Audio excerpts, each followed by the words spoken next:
So how does someone regain trust then? Because we were talking about this earlier. How do you regain trust and regain open communication if someone's been unfaithful or just hurting them for a couple of years in a relationship and you feel like it's not working?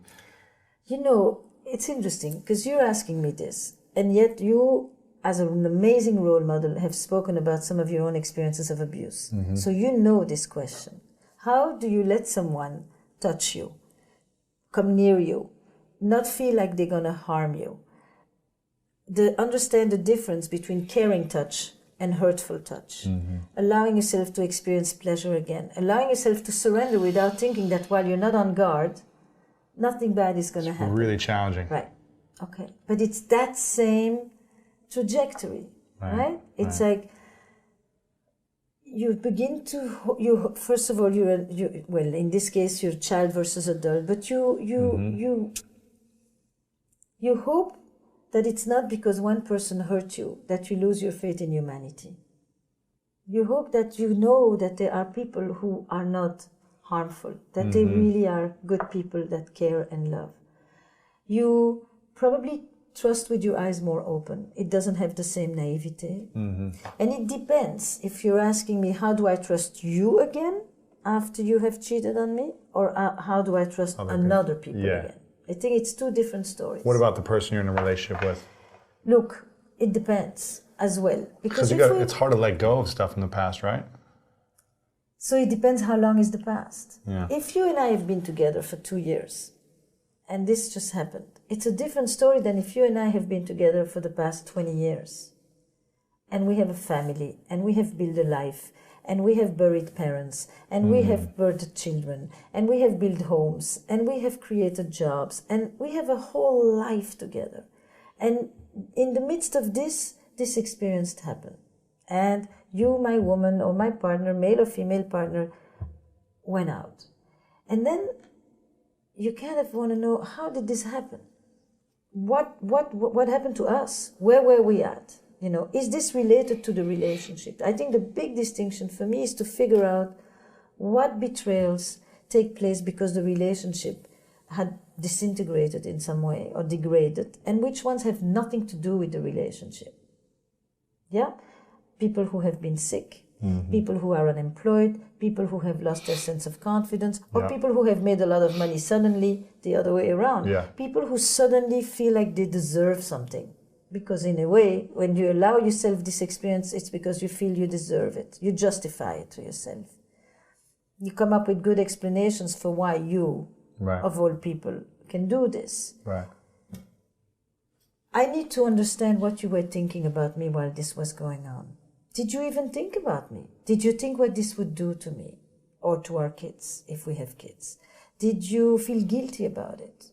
Were you tortured in any way, or did I disappear from your screen and you were so grandiose that I didn't exist anymore? Did you want me to find out? Are you relieved that it's come out? Do you actually want to come back? And are you coming back just because it's convenient to you, or are you choosing me again? I think the most important feature in the trust is not only that you won't do it again, but that you really are choosing to be with me again. And that you're not just here because it suits you, or because I make the money, or because we have a family, or because it's comfortable. Yeah. What I really want to trust is that you love me and you want to be with me, and not that you're here while you're thinking about the person there. Yeah. And that goes hand in hand with something else. I think that's probably the most important thing about hurt and the breach of trust, is I come to you and I say to you, I'm really sorry. That we know from any trauma that it's the wrongdoer coming to acknowledge what they've done. If the perpetrator isn't able to acknowledge it, and I'm not calling these perpetrators, but we know in the experience that when you hurt someone, nothing helps you more than the person who hurt you to say to you, I have remorse and I feel guilty for hurting you. Even if they don't feel guilt about the experience of the affair itself. Maybe you think that the affair was one of the greatest things that you have experienced in a long time. Fantasies or whatever, yeah.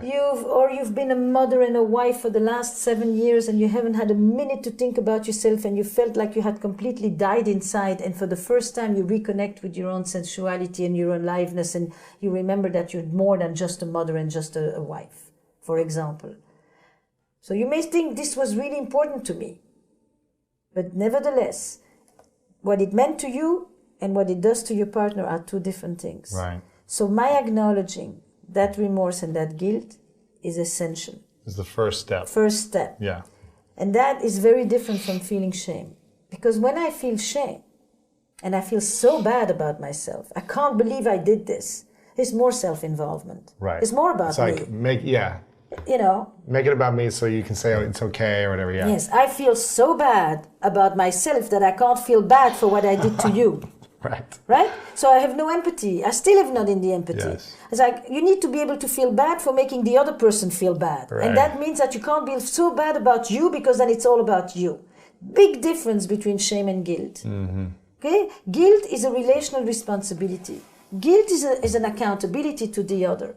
That's the first one. And the second thing is that I then become the vigilante of the relationship, meaning that I, for a while you are asking me the same questions again and again because you're trying to figure this out, because your whole reality has just been shattered, I am able to tell you, it's okay, I am here. Just keep asking. I'll answer you. I'm not going to say, come on, enough already. Haven't we gone over this? Let's move on. Let's move on. It's over. Don't you see? No, I cannot rush you. I have to give you the space to make sense, to be in your pain, to hurt, to get angry, to push me, to pull me, until we slowly settle.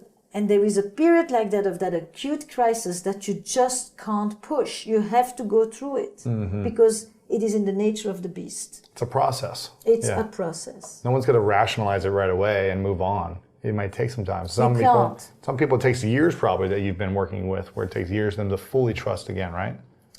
But even when you say fully trust for what? Like I saw this couple last week actually, and I said, you still leave your children with him, you have your money together, you share a home together.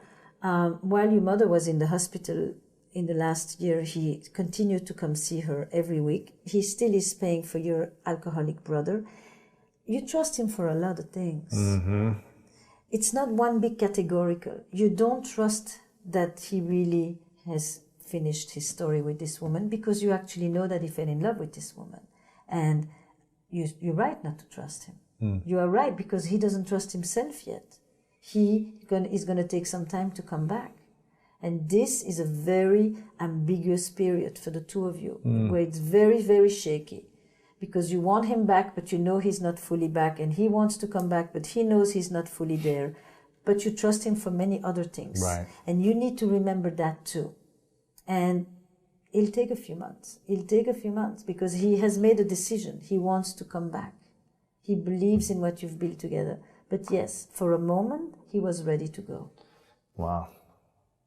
And my work is I hold this, I offer structure, calmness, reassurance, and I basically try to not make anybody make rash decisions, because when your limbic system is hijacked, you better not make a decision about your life. Just be emotional and it's... No, you're just in reptile mode. Yeah. In your sessions, what do you find is the root of most divorces or breakups or separations? Is it infidelity or is it something else? Infidelity is high up there, it's high up there. It's not...